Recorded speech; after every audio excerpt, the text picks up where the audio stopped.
My biggest insider's tips if you're discovering Melbourne or wanting to do a little bit of on your own is asking locals. We are really proud of Melbourne, and probably somebody will walk you to their favourite venue rather than just tell you on a map. So ask questions.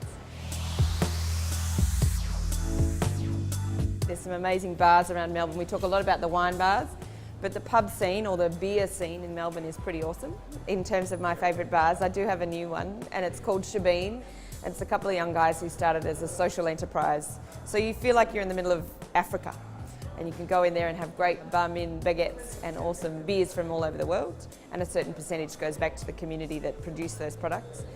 But that's a laid-back style of bar. There's another gorgeous bar in Melbourne that's relatively new. It's called Cumulus Up, and of course Siglo, which is the rooftop bar. I've got lots of favourite places in Melbourne to eat, but my favourite place at the moment is one of the newest bars in town. It's called Tonka, and it's a new Indian restaurant down a laneway. It's got heritage. It's one of our greatest nightclubs in the 90s, and they've created this gorgeous restaurant that required a laneway entrance rather than having the main street front door, which they could have had. Coffee, I have a couple of favourites, there's no question, and I do rotate them around. One that I really love at the moment is Street, S-T-R-E-A-T, both because there's a heartfelt background to it. It's a group that train young people in learning how to make coffee, but they also roast it themselves.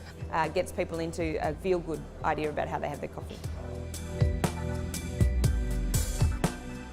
One of Melbourne's hidden gems, I think, is perhaps the things that happen in the town hall or even the arts centre.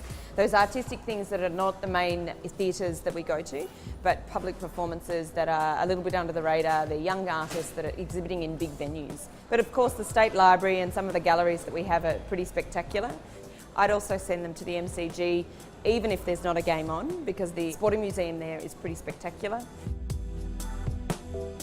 The best places to shop in Melbourne are all over, but the laneways, the little villages very close to Melbourne are really accessible. Shopping centres are everywhere. We love that strip shopping where you still get the daylight.